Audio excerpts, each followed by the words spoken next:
The big debate before the 2021 NFL Draft was, do the Cincinnati Bengals at number 5 take Jamar Chase or Penei Sewell? That was the biggest debate. You know, the first couple picks were already predetermined. Do the Cincinnati Bengals, who have an elite quarterback at the moment, which is rare to be drafting in the top 10, it was mostly due to injury, but do they go with the all-pro receiver from college? You know, we hadn't known these guys would pan out, and both of them inevitably did pan out. Do you go with Jamar Chase, the spectacular college wide receiver who had already sat out a year, he didn't play during COVID, and reunite him with Joe Burrow, or do you get Penei Sewell, phenomenal left tackle, right tackle, and help protect Joe Burrow? And at the time, people were split. You know, the odds in Vegas were pretty close, 50-50. And when Jamar got taken, a lot of people were excited. The fantasy implications were there. We were like, it's going to be an electric pass offense, but they won't be able to protect Joe Burrow. And then Jamar Chase started off his career in the preseason with a bunch of drops. People were already taking victory laps.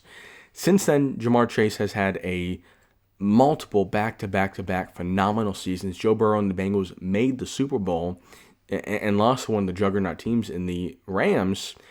But in the meantime, on the other side, Penei Sewell with the Detroit Lions, he has been probably the best player on the most electric offense over the last 3 or 4 seasons. And it's not really debatable. I mean, the Lions, they're scoring 30-plus points per game every single season. And yeah, is he the most valuable player? It's probably Goff, but he's probably the best player on a position basis on that Lions team. Now, most people probably have already said, yeah, Jamar Chase was the right pick. And he might be a better player. It's tough to compare because, you know, you got a wide receiver, you got an offensive lineman. It is very tough to compare and look at the gaudy stats of Jamar Chase and compare them to the, if you're an offensive lineman, you don't really want gaudy stats. If your name's getting brought up a lot, it's not a good thing.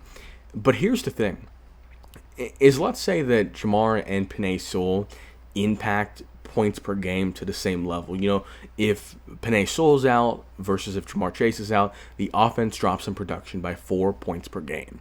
And let's say Jamar Chase helps the pass offense go from 250 yards per game to 280, and it's more efficient as well. It's not just on more volume. And with Penei Sewell, the run game gets better, more yards per carry.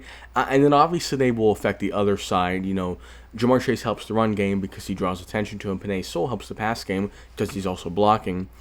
And let's just say it's all a wash. Hypothetically, let's just say it's all a wash. Joe Burrow at this point has missed half of the seasons for the Bengals. He's missed half. And he missed the playoffs last year. He's missing the entire year this year due to injury. He had a Super Bowl run for sure. But if you're not protecting the quarterback, and you could make the stretch argument, I will acknowledge this, you could make the stretch argument that, number one, it's a fluke, and these injuries are flukes, and they're not indicative of a poor offensive line. Potentially, I do think it's a stretch because he has been sacked really more than anybody else, other than C.J. Stroud. But that could be his fault. It might not be necessarily the offensive lineman's fault. But he's missing half the games.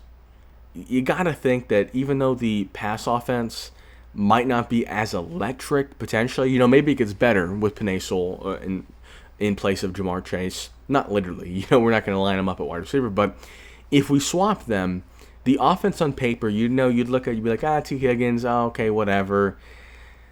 You wouldn't be as excited necessarily. It wouldn't look as amazing. They wouldn't be picked to win as many Super Bowls for sure. But keeping Joe Burrow healthy is probably more important than having the best wide receiver duo or having Jamar Chase go for nearly 2,000 yards. It's cool. It's great. It's helpful. As a Ravens fan, Jamar Chase scares me for sure. But in terms of winning a Super Bowl, and part of winning a Super Bowl is you got to actually play. And if your star quarterback isn't playing because he's always getting hurt, I think we, to some degree, have to acknowledge that they might have made the wrong pick. And not to say Jamar Chase is a bust, because he's not. Jamar Chase is phenomenal, and he's not a bad pick.